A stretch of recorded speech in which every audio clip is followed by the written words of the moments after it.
මං ඕලෙවල් කරන්න. හැබැයි මට එක පොරොන්දුවක් ඕන. මොකද්ද? ඊට පස්සේ අපි කතාවද බලමු.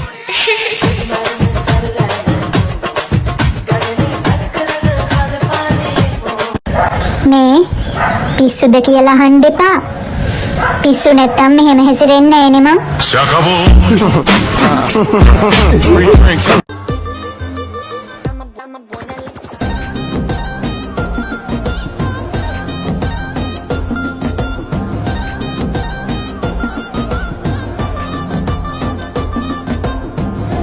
කාලේ ඕනේ කොට්ටේ වගේ බදා ගන්න සෙරිය වගේ සොෆ්ට් ඕනේ මට බබා වෙන්න කද්දි බොද්දි නැහැ කේස් හැබැයි කද්දි මාරු රේස් ගෑනි මට ෆුල් සෙට් කොල්ල මම ෆුල් हे आहा हा हा यहाँ कल क्या हो जिसने जाना මන් දන්න මේක ඉන්න කවදාවත් තාම දිට්ටි හොයන මම තාම හැමදාමත් කොහොමද ගේම ගහන මට කවුරු ආවත් නාවත් අදාළ නැහැ සම කරන්න යන්නේ මම කාවත් අතරේ මගේ උන්ට මම කොහොමද හැමදාමත් කරන්න වෙන සපරදිලවත් ලෝවෙ තාම ඕඩු කාඩි මං ඔය හතනාකවා තුරුම් දෙන මම මුලවට කීවා මගේ හත ඔබ ගාවා ඇවිසිලා ඔය ඇස් මගේ කීවා Make a chill සන්න අත් දෙක දෙන්න ක්ලැප් එක ප්‍රශ්න පැත්තක තියලා දෙන්නට මුද මොකද කලබල අහක බල නිතඹ වන යන්නේ ඒ කවුරුද ටුව කඩ පුටුව හදන වෙනම මෝඩ ගොඩ කෙල්ලක තන තමුනේ